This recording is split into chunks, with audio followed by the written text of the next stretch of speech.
Back here with all the latest updates of the hour from across the nation and around the world, where we keep bringing you all the latest updates in the top stories of the day. Well, let's begin the bulletin with this new development now coming to the fore. Congress leader Rahul Gandhi has left for Bengaluru in order to appear before a special court in a defamation case. Now, the court has asked Rahul Gandhi to appear before it on June 7 in connection with a defamation lawsuit brought by the Karnataka BJP regarding the publication of allegedly derogatory advertising in mainstream newspapers before the 2023 state assembly elections. The ad had accused the then BJP government in the state of engaging in large-scale corruption during its 2019 to 2023 rule.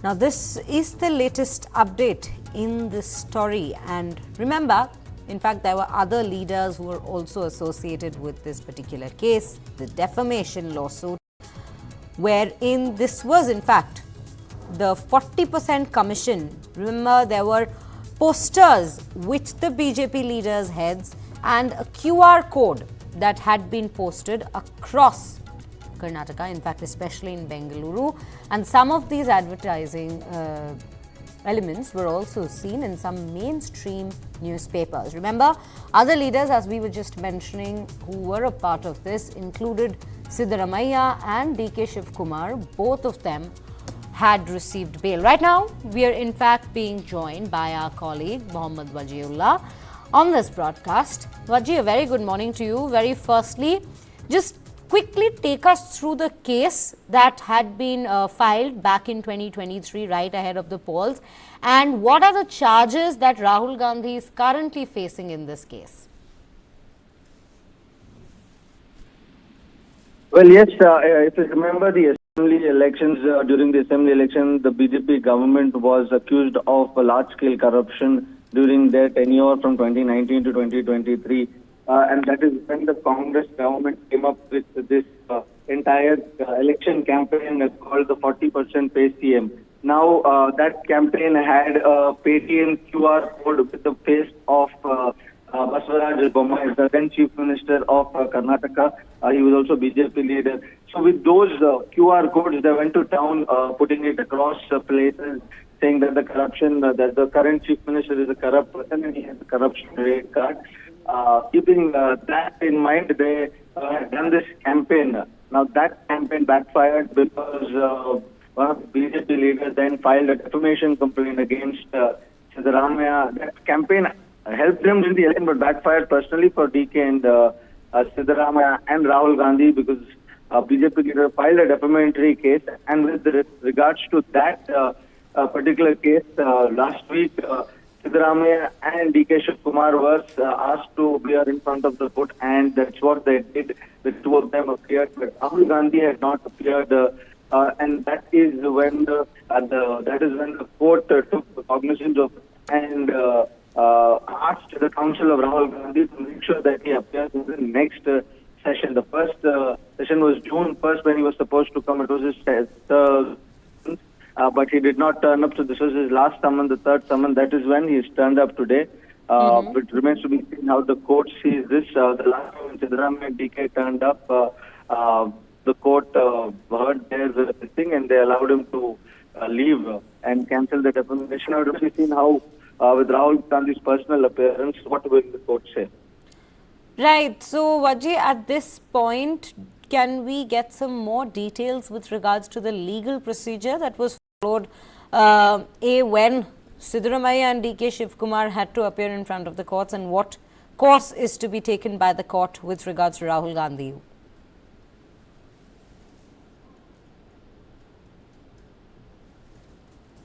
Hello? Right, Waji. Waji, could you hear me?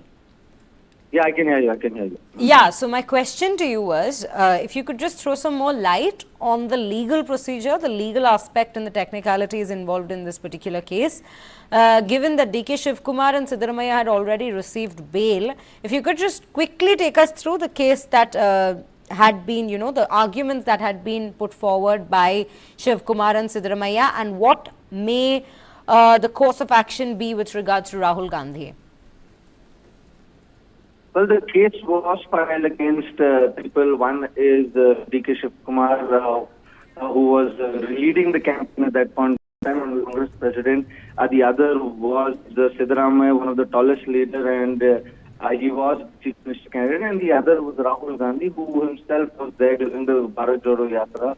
And he was going across town with the QR code explaining people and how BJP government has reached the government. And that became a prized campaign for the Congress. Now what has happened is on the 1st of June, when the hearing was on, the council had said that they need exemption for Rahul Gandhi as he is busy with the election. The court took cognizance of this and said that their repeated exemptions should not be permitted in this case when the person has been asked to appear in front of the court. Now, taking that seriously, that time Rahul Gandhi has finally managed to appear. Now, the entire matter is of defamation because he will have to put his point across on how what he did was not defamatory, and has to prove all the reasons why they went ahead with this campaign. So it remains to be seen how the court will prove, how these three leaders will prove that now in court. Right, Vaji, do stay with us because we are bringing another story in. We are shifting our focus from this story, and we'll keep a close track as to what exactly develops as the day passes and Rahul Gandhi is produced before the special court in Bengaluru with regards to this defamation case. But right now, we're also bringing to your focus another story that's coming in from Karnataka. Karnataka's Scheduled Tribes Welfare Minister B. Nagendra on Thursday resigned amid allegations of a rupees 100 crore fund misappropriation fraud in the Valmiki Welfare Board. The resignation of the four-time MLA from Bengaluru Rural is a second setback to the Congress, which failed to get double-digit seats in the recently concluded Lok Sabha polls. The minister was under pressure to resign after an alleged illegal money transfer scam involving Karnataka Maharshi Valmiki Scheduled Tribes Development Corporation came to light after its account superintendent Chandrasekhar P. died by suicide on May 26, leaving behind a death note. Earlier, Karnataka Deputy Chief Minister D.K. Shiv Kumar had said that B. Nagendra is not involved in this illegality and that there is no need for him to resign. Listen in to what in fact was said by him.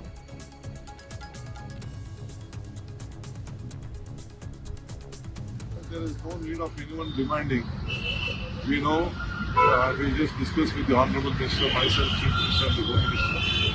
The Minister has assured that he is not involved in anything. Okay. But in the interest of the party, in the interest of the government, he doesn't want to embarrass the party. He himself has offered to resign from the ministership. I think today he will do the job. Well, with that, now let's in fact cut across and go back to our colleague, Mohammed Waji, continues to be with us. Waji, help us understand the case that in fact involved the Valmiki Corporation, as well as do also help us understand why exactly was this resignation put in by B. Nagendra, given that D.K. Shiv Kumar had already mentioned that there is no way that he in fact is responsible behind it, and there were the cases being investigated right now. Well, sir, this is one of the biggest setbacks for the one-year-old Siddaramaiah government because the resignation of the Scheduled Tribes Minister comes at the backdrop of the death of one of the accountant superintendent Chandrasekhar P, who committed suicide on May 26th, alleging that there was illegal money transfer in the entire Karnataka Maharshi Valmiki Scheduled Tribe Development Corporation. Now, he had said that in his note that 187 crore belonging to the state corporation was sniped from his bank, and that 88 crores was illegally moved to various accounts belonging to well-known IT companies in Hyderabad. Now, after this particular incident, two people who were suspended and arrested, and a case was initiated against this. Now, the pressure was so much from the opposition on the minister that he was also involved, and the opposition was trying to piece together a lot of things. This was under the pressure. that B. Nagendra came out forward and said that he would offer his resignation if it is going to affect the government. That is when both D.K. Shivkumar and Chief Minister at that point of time first urged him not to do it, not to resign. But later on, it is when he came out and actually gave his resignation and handed it over to both Chief Minister D.K. Shivkumar and the other Congress leader. He said that I'm resigning with my own free will. The SIT is probing, and if things come out, it will be very baseless and I will be put innocent. So it is on these bases. But if you look into the entire case, it is going to be a very big mark on the Siddaramaiah government, because these are again the cases. These are again a case of corruption that has been leveled against the government, where it has been alleged by somebody who, in his suicide note, has written that 88 crores were sniped out from the 187 crores to be distributed to a lot of. Now, the investigation will have to find out where has the money gone, what is the money tell, is it a pattern or is it a one-off thing. Now, those things will actually give a clearer picture on who's actually involved and what was the reason why Mr. Chandrasekhar, the officer accountant, had to commit suicide. Right, Vaji. In fact, thank you for putting that into perspective for our viewers and bringing us up to date with the case that's also ongoing, and there is investigation happening. With that, now we are slipping into a short break, but do stay tuned to News9 Live as we come back with more on the other side.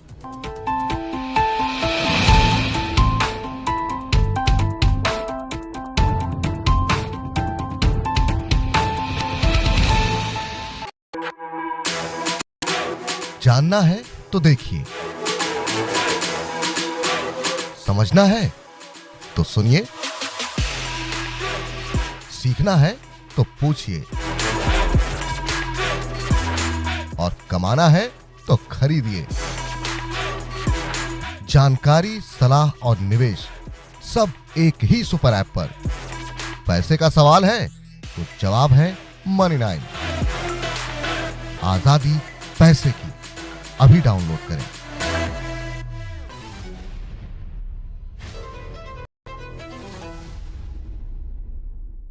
He turned pro in 1993, possibly.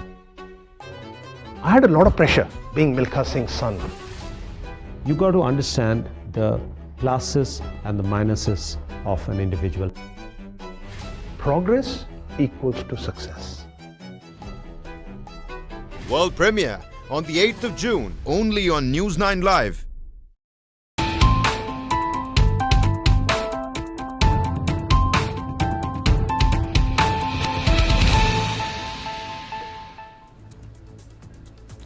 Welcome back. You're watching News9 Live, and at the top of this segment, we bring to you the RBI governor, who's currently giving a press conference wherein he has pointed quite a few important points, in fact, that we'll quickly take you through, and then we will be joined by our colleague Suyash Maheshwari to bring us more details about what he has been saying, and how do we decode how these translates in the particular economic reality for the nation currently. The RBI kept the policy rates unchanged at 6.5%. Policy rates not changed for the 8th consecutive time, and the stance has been held for withdrawal of accommodation. These are some of the 3 important points that we see being brought to us by the RBI Governor Shaktikanto Das, who is currently speaking. It's a press conference that he is currently doing. Right now, we have Suyash Maheshwari joining us on the broadcast. Suyash, very good morning to you. Very firstly, take us through some of the key highlights that's come to the fore as presented by Shaktikanto Das, and the importance of it, in fact, right ahead of this new government to be formed, the NDA coming to power for a 3rd consecutive term at the centre. Yes, Sri, as you rightly pointed out, the RBI, Reserve Bank of India, has maintained policy rates for the 8th consecutive time at 6.5%, and the stance has also been retained at withdrawal of accommodation. I think overall that was on expected lines, but I was reading some of the polls that were put out there. Most of the market participants are not expecting a rate cut at least till October of this year, and a change of stance perhaps comes sometime around August of this year. And overall, since it was expected that the policy rates will be held and they will be kept unchanged, I think the market reaction overall wasn't as much. And again, it's very important to point out that it's not a no action policy per se, because the market and participants and the public at large will be seeking comments on the liquidity surplus, liquidity deficit actually in the system currently, and also this mega 2.11 lakh crore surplus and dividend share that was passed on to the government earlier this year. So there is, in the system overall, in the financial system, there is a liquidity crunch. On the other side, the government has a surplus. So RBI, which the commentary, Mr. Shaktikanta Das is speaking as we speak. We will see comments on him regarding these two issues and how it's going to be addressed. But coming back to the stock markets, although it was expected and the decision was on expected line, the market has actually reacted positively to the entire news. And Nifty and Sensex as we speak are edging higher. Nifty is very close to breaking that 23,000 mark. Currently, it's just sitting about 10-11 points below it, and Sensex has also reacted positively. And your banking stocks are also edging higher, although if you look at it, it's a negative for the banks, because interest rates kept higher will put some pressure on their net interest margin, which is a gauge of how much profitable these banks are. Right, so Yash, in fact, let's bring the focus of the conversation to also two very important points, I think, that was made by Shaktikanta Das. Number one being his concern that he's expressed with regards to the elevated food inflation. One being that, and the second being RBI projects retail inflation in the quarter 1 of financial year of 25 at 4.9%, quarter 2 at 3.8%. quarter 3 at 4.6% and quarter 4 at 4.5%. This is what's been said by Shaktikanta Das. Let's just quickly discuss this and touch upon these points and the effects of these projections, as well as the food inflation that's been spoken about and highlighted. Yes, food. So basically, if you ask any economist, when it comes to taking policy decisions, because the energy and food component is, super volatile and government does not really have control over it. It's the market dynamics and, the supply and demand dynamics that drives food inflation as well as energy price. It's a better measure of perhaps gauging if the RBI is going to cut rates and it is getting within their, target of about 2% plus minus 4% plus minus 2% is core inflation, which excludes these volatile components of food and energy prices. Of course, food prices and inflation remains a sticky point, and RBI is keenly eyeing that spot. But speaking to the economists and looking at what the government departments are saying, the Indian Meteorological Department and SkyMet, they project a better monsoon in 2024, which would bring back consumption in the rural space on the whole and also drive the prices of the food lower. So going forward, the expectation is that at least in this monsoon season,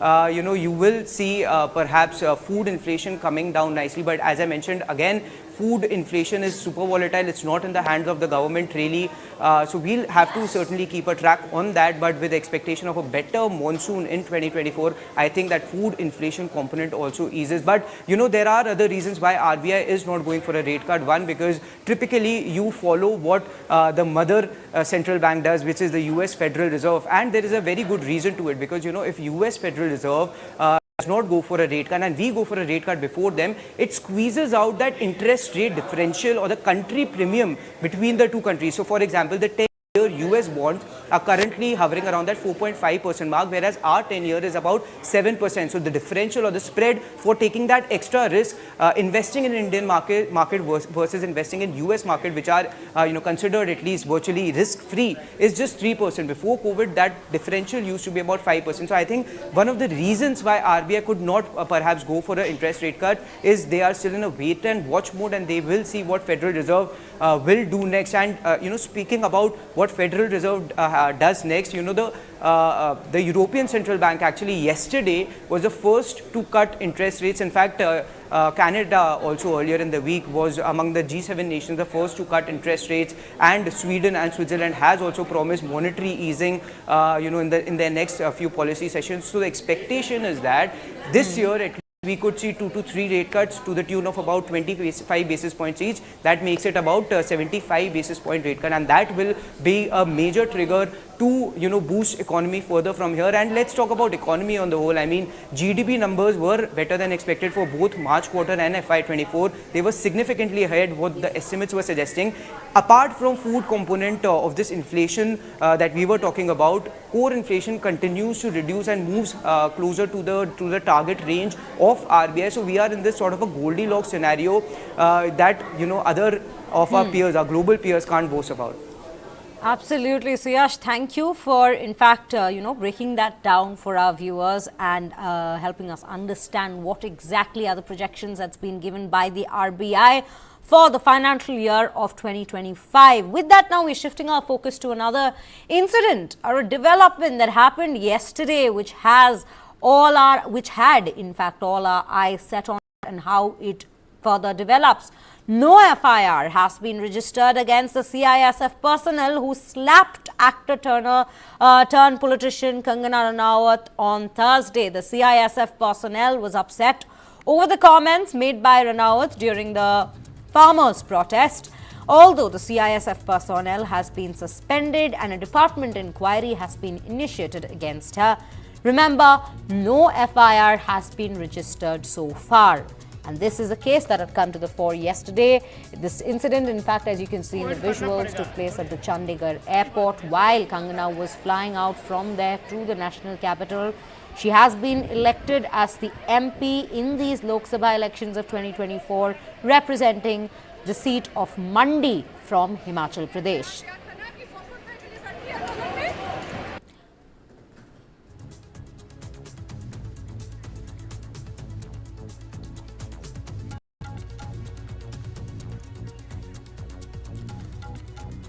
Well, with that now, let's also shift our focus to another story that's been hitting the headlines since yesterday, the NEET controversy that's developed. My colleague Krishna Kumar has spoken to some experts on this matter to understand what exactly went down and how are things going to develop for the upcoming days for the students at this point. This must be a nightmare of a time both for the students who took the NEET 2024 exams and the parents. Yes, absolutely, and it's very shocking. And students are continuously sending messages they're sending me messages on WhatsApp, on Twitter, and they all are so worried and stressed. Even parents are very stressed because this has happened for the first time in our country after this NEET was introduced.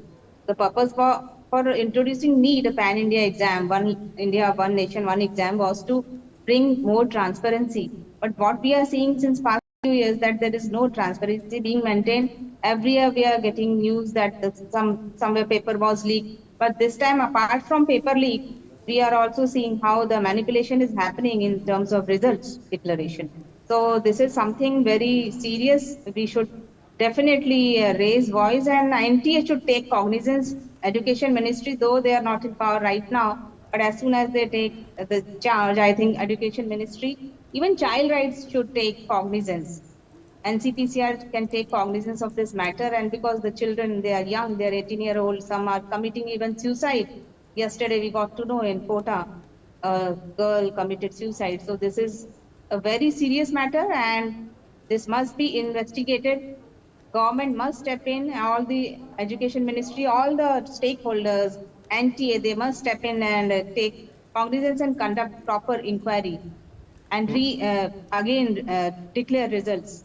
You know, this is the state of the National Testing Agency, Krishna. Sorry to butt in, but the problem is that the NTA, right, under the Ministry of Education. The problem is the phone numbers given on the website of NTA do not get answered, they get diverted, and there is no way to get in touch with NTA. When we were researching for this story and when we decided to do this show today, I would have made at least 30 calls to exactly two numbers which are given on the NTA website, and those two numbers are bogus numbers, pretty much like the bogus results that we are seeing coming out of the NTA. Right. We also have Sushma Yadav, PRO, Vice Chancellor, Central University of Haryana, and a former member of University Grants Commission, also with us.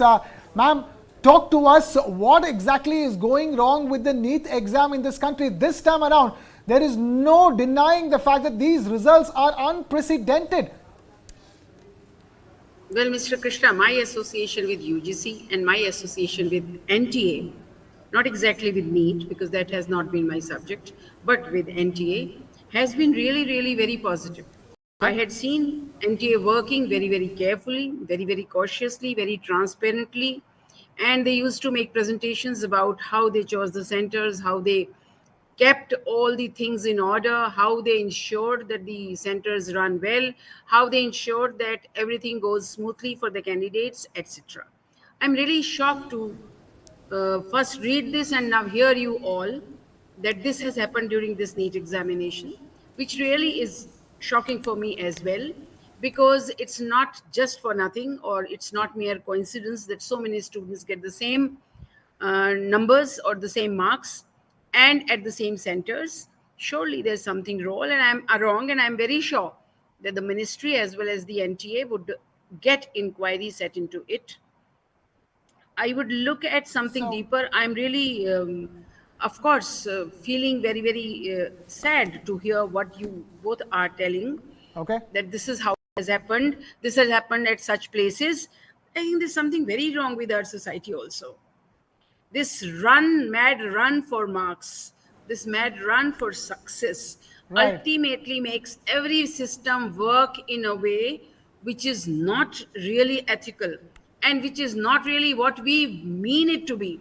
So NEET was one chance given to the youth of this country, that you won't run around and you won't have to rush to this university, that university, this institution, institution, this city, that city. Professor Sushma Yadav, we are running a live poll. Yes. We are running a live poll here on News9 Live, and look at the results. If we can have the results up on screen.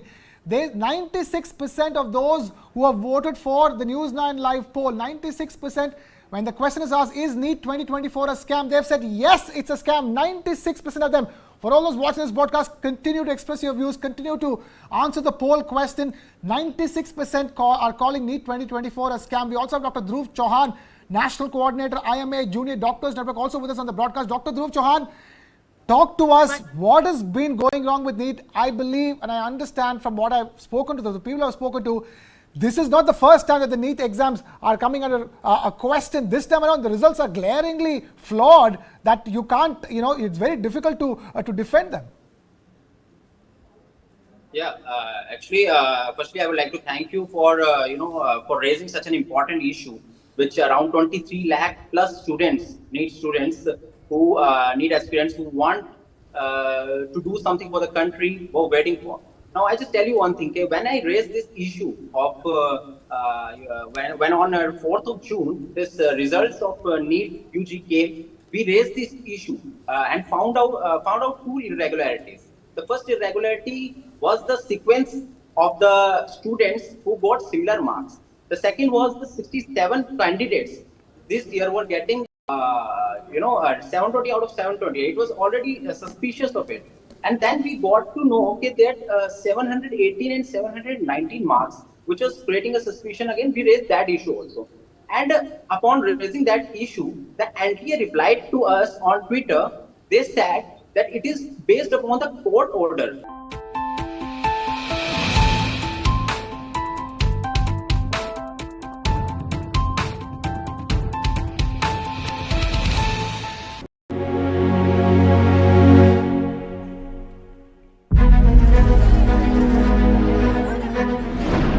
One of southern India's largest cities is facing a water crisis in Bengaluru. Water is constantly not coming. From the past 2 months, we are not having some water also. The citizens deserve water security at the very least. We are going office without a bath. The acute water shortage really leading to citizens resorting to use of even private water tankers in multiple areas.